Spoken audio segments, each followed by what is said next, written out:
the end, or is it a new beginning? That.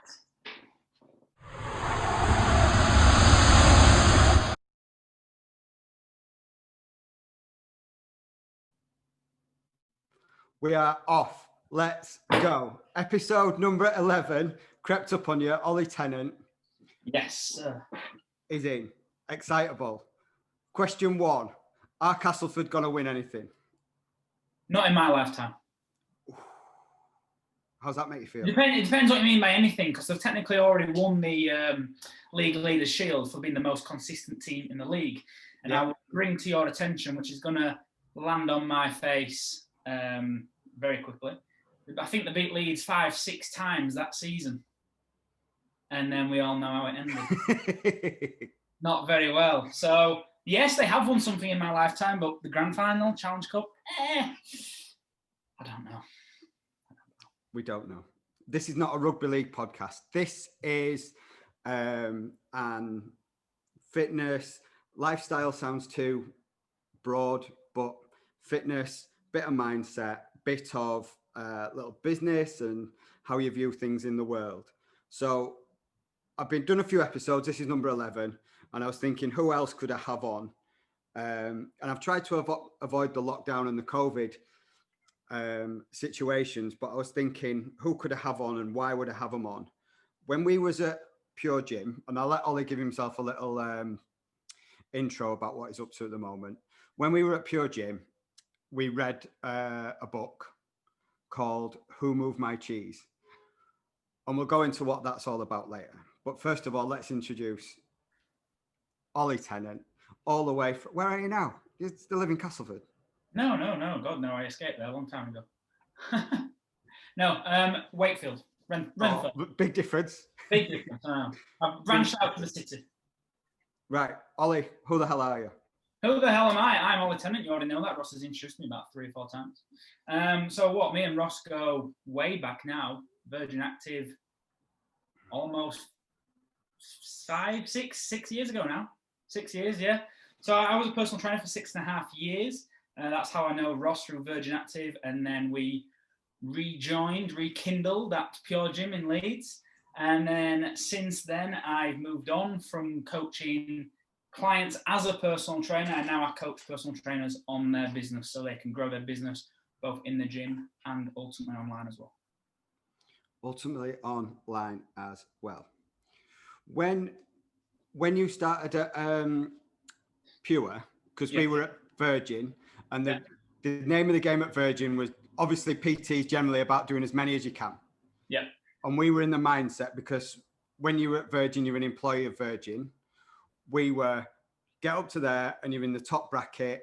Yeah. You had to do 25 sessions a week. Yeah. To be in that top bracket. And that's what we were like, hard and fast. That's what you need to do. Always get more. Replace what you're losing. We were beavers, essentially, trying to get as much as we could.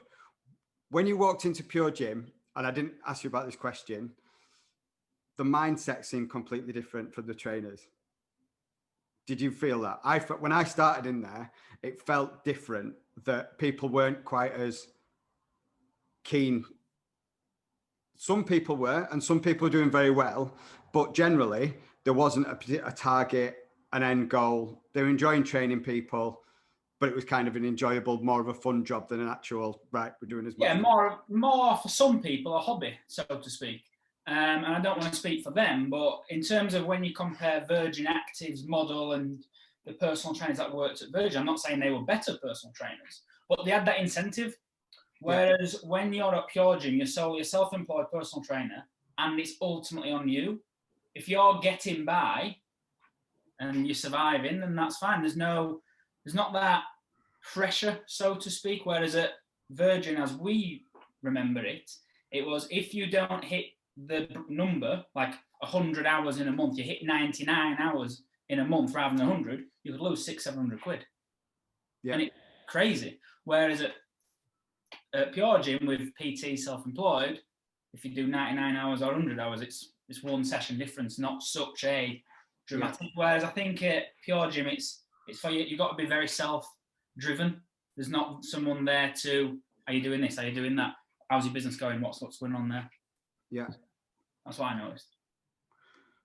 Yeah, it was funny. Yeah. I mean, I think hobby's too strong a word, but there were some people who were certainly in cruise control, and I found it quite strange initially.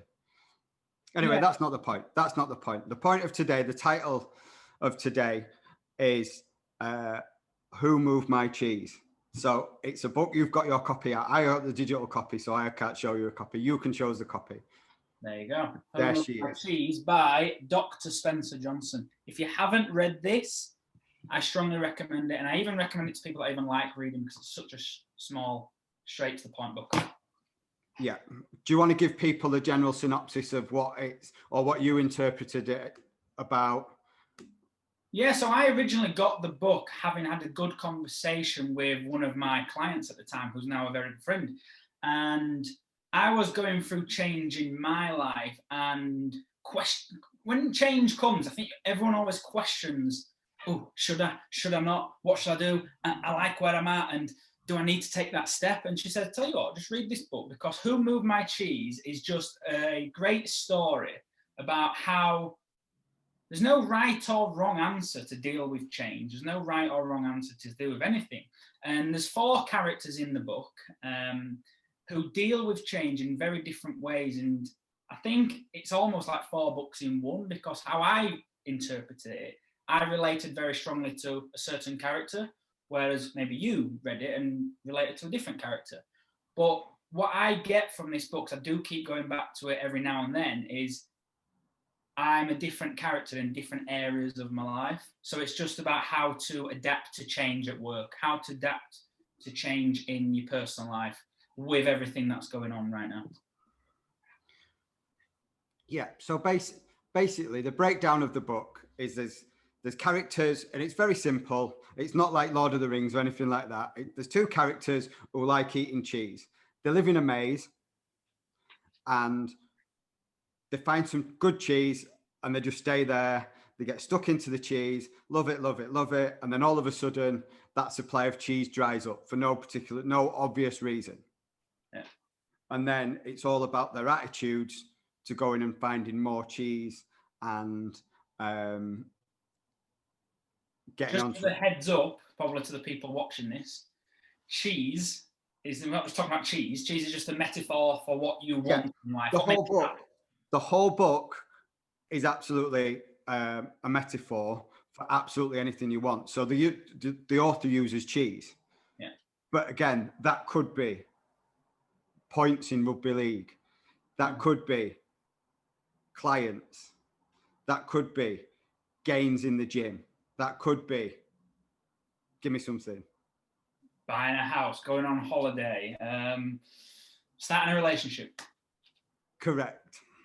So there's someone who gets, I can't remember the names. It's hem and haw, isn't it? But I can't remember which one. Hem and haw are the people, and then the sniff and scurry, which are mice. Yeah. So the mice in this story have got no brain. Yeah. They're saying the humans are more intelligent compared to the mice. Yeah. But the mice just do it, and they just go looking for cheese and just sniff around and scurry. And my interpretation of that was there was no fear. Yeah. There was no apprehension about what people think and thought, and they just went for the cheese. Let's go for the cheese. There's no stopping us. We're off. Yeah. Is that what you thought of the mice? Yeah, I got that too. And I think, again, when I refer back to what I said previously, in the sense of it applies to different areas, like I might be haw in my business, I might be hem in my personal life, I might be scurry in my relationships or whatever. And I think the important thing with the mice, what it represented was, sometimes you just got to keep it simple. And sometimes you do just have to go for it. But then on the flip, this is where I think the human brain comes in, and we start to think about things, overthink things. It's like, well, if I go for too much cheese, is it on a mousetrap? Don't know. Yeah. And so basically the supply of cheese disappears, and one of the humans is really upset. Hem throws his toys out the pram. Yeah. can't deal with it. Keeps going back to where the cheese was. Keeps trying to get the cheese from the old way. Potentially might be a way of describing it. They've had a success and they've gone to keep it and try, and he can't move on from that. Now, that's kind of the reason why I wanted to do this podcast in lockdown, in COVID, in gyms shut, is that, right, the cheese is gone. We can't train people face to face, or, I mean, I appreciate you're doing different things. Yeah, of course. But I appreciate the people who you train. Approach, yeah.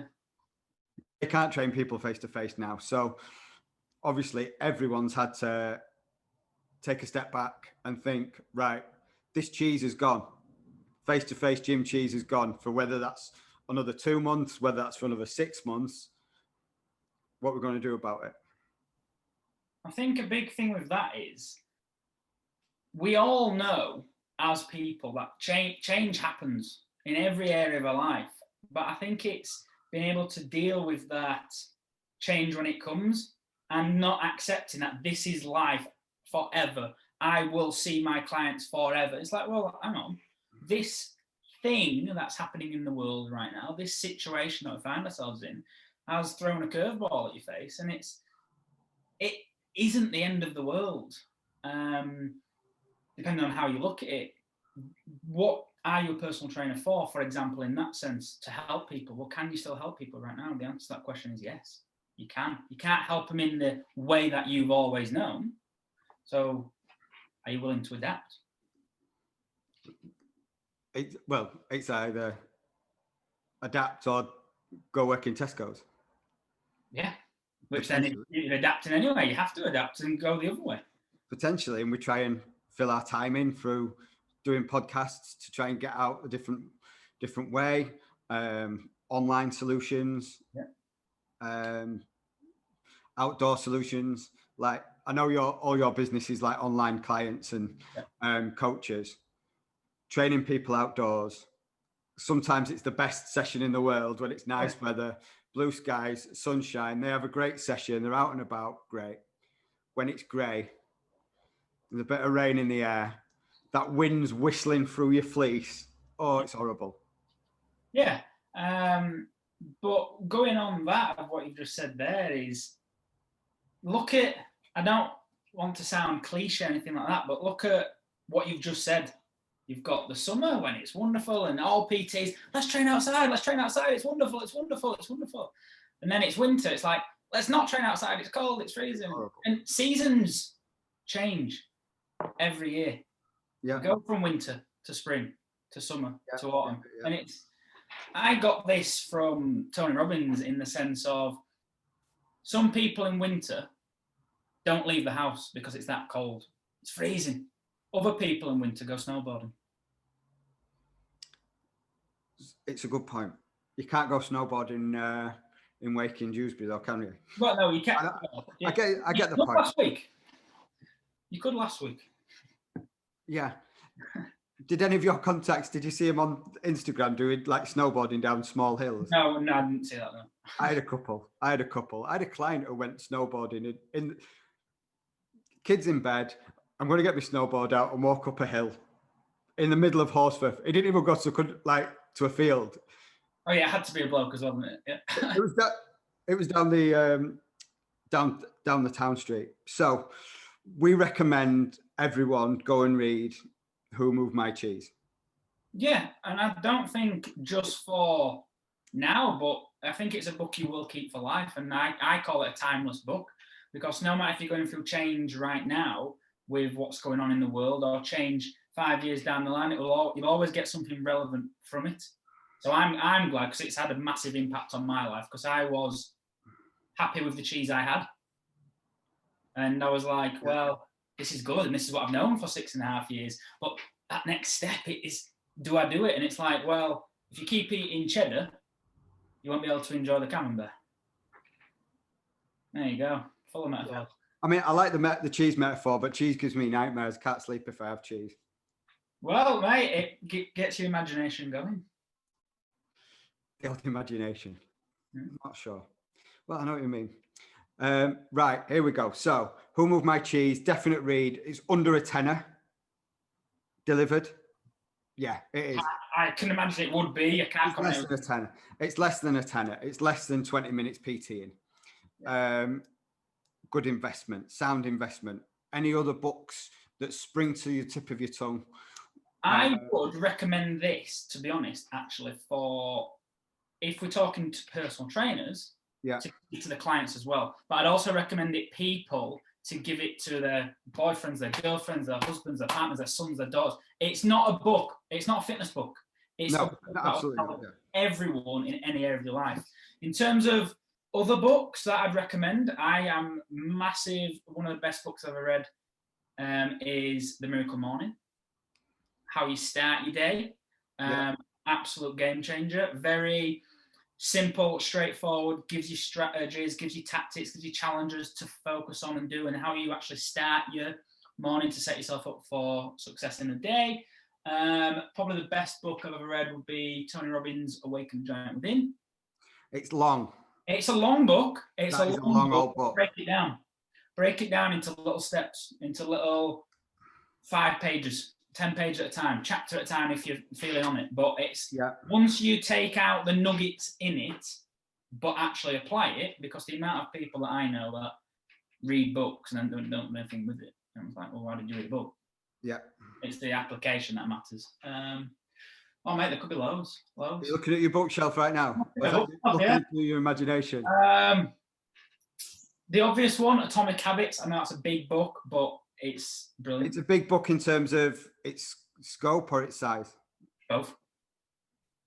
I know a lot of people have read Atomic Habits, and there's a reason, because it just helps you look at little things that you can do to make the things that you want to do easier to do, so to speak.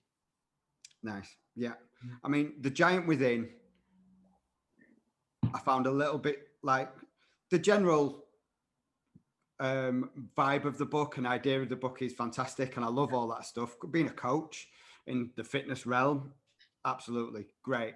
Did find it cheesy at times and quite American. And don't forget it is an American book.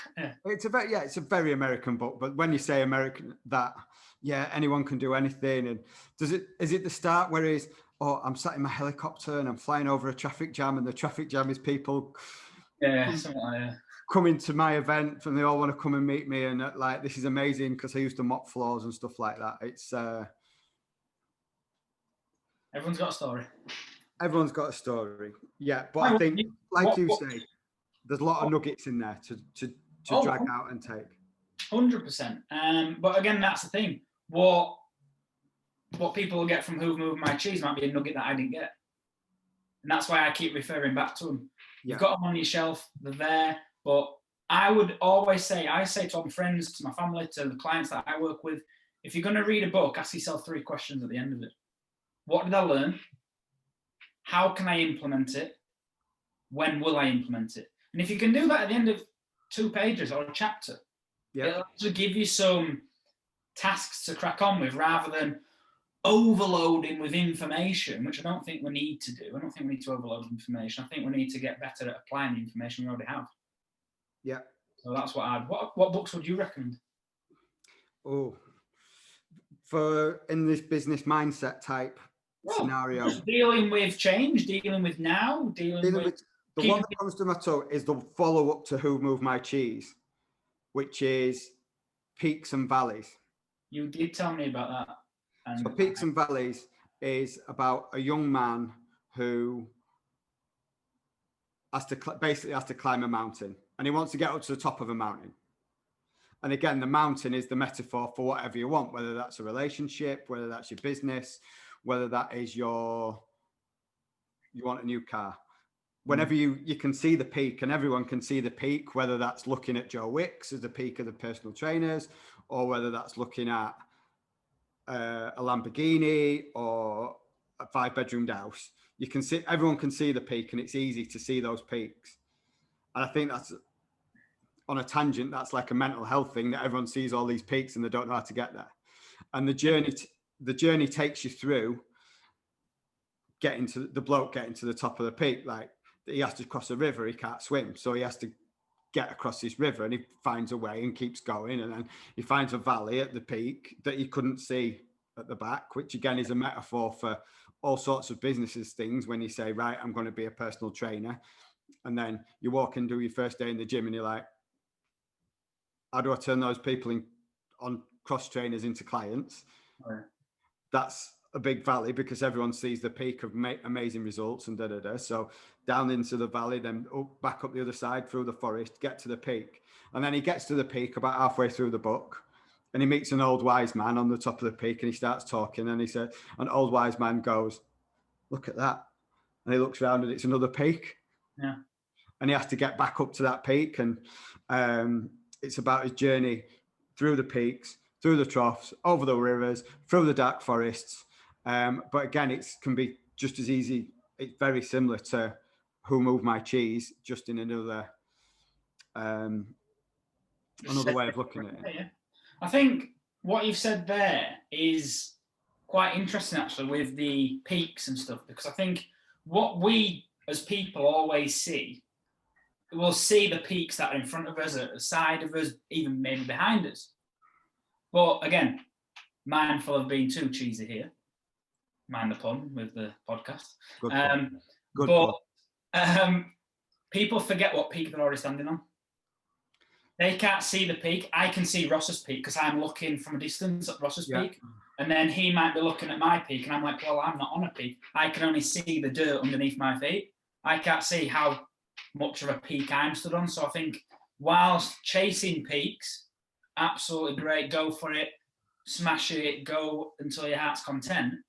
Don't forget to be grateful for the peak you've already built and you've already climbed and conquered. I like that. Yeah, I think people do get frustrated with their own situation, and the word we're looking for is gratitude. Oh, mate, that's one of the things that's changed my life. Gratitude. Being grateful for where I am, grateful for what I've got, grateful for who I've got, grateful for the fact, my God, could you imagine if we went through this lockdown situation 50 years ago, before the internet? Like 20 years ago. Yeah. It'd be insane. 5 years ago, mate. Yeah, it's crackers. So because of these lockdowns, I don't want to say something that's going to upset anyone here, but there's a lot of good that has come from these lockdowns. There's a lot in these lockdowns we can be grateful for. I've got a lot of, maybe you work with people, I don't know, you have to tell me, but who've got kids. They're spending more time with the children that they've never had before. Yeah. Spending more time with the partner. Yes, I get it. You want to be at work and you want to conquer that peak. But what about the peak at home? What about the peak in your family? Absolutely. So, yeah, I think there's a lot, this book, and I think the peaks and troughs and valleys, I think that would be an interesting follow-up, yeah. Yep. The other thing about that peak is he gets to one peak, but he's climbed the top of the mountain, but he's only got his T-shirt and his shorts on. He's at the top of a mountain. Can't stay there. No. Can't stay there. So that's another situation where I think I had this at Virgin a little bit, is that I'd got a method for getting clients and a method for keeping clients, but I didn't have a method for looking after myself as well as I should, for looking after that relationship. So I got to that peak, but I just couldn't stay there. And that's kind of why I went on the journey of, I'm going to try university and go to Pure Gym and because I couldn't stay at the peak that I'd found at Virgin. Yeah, mate, that's important as well, because you look at that and you think, I've conquered this peak. Well, is that the peak, the be all and end all? Is there other areas? Is there other peaks? Is there other cheeses that you want to conquer? And you take a step back from it. And I think a lot of people right now are focusing on what's been taken away almost, rather than what's being given to them. We have, how many people in your life have you ever come across, clients, you don't have to name any, but have said, oh, I've never had time to do that. I don't have time for that. Now, all you've got is time. Correct. Crack on. Enjoy it. So I just think, there's a lot people can look at and think, you know what, take a step back, look at this as for what it actually is. Maybe it might be in 10 years' time and we'll look back and think it wasn't that bad. It wasn't so. But again, it depends what character you are from the book. Nice. I think that's a good note to finish on. Me too, mate. If we let's find another book for us both to have a little read on, and we'll get you back on in a few weeks. Happy days. Great days. Very briefly, what's your weekend story? My weekend, I am up tomorrow. Got up 6 a.m. anyway every day. I am out for a 5K first thing. Very good. Yeah. Reason being, funnily enough. That's new for you. That's new for you. You never used to be a runner. Mate, it's so coincidental. I didn't used to be a runner because I used to convince myself running's not for me. I don't like it. No, that's just me because protecting myself because I wasn't very good at it. So how am I going to get better at it? By doing it. Nice. You take the dog? No, I won't. I'll take him for a walk first thing and I'll be running after. I can't run with him, mate. It's an absolute nightmare. He'll be thinking it's a game. He'll be biting at the ankles and jumping all over. Sounds a great game. And can you just let everyone know where we can find you on the internet? You can find me on Instagram at Oliver Tennant, TENNANT _ That's on Instagram. Otherwise, my website is www.oliver-tennant.com. Amazing. Right. Thank you very much for coming on. Much appreciated. Can I just say to everyone who's listened and shared and click like wherever they've found this podcast, thank you. It's much appreciated. Especially the people on there who are sharing it everywhere. Yeah, I'll get this out on Friday, so hopefully you listen to it today. So have a great weekend. If you need anything, just drop me a message and we can discuss it further on the pod. Thank you very much. We are out.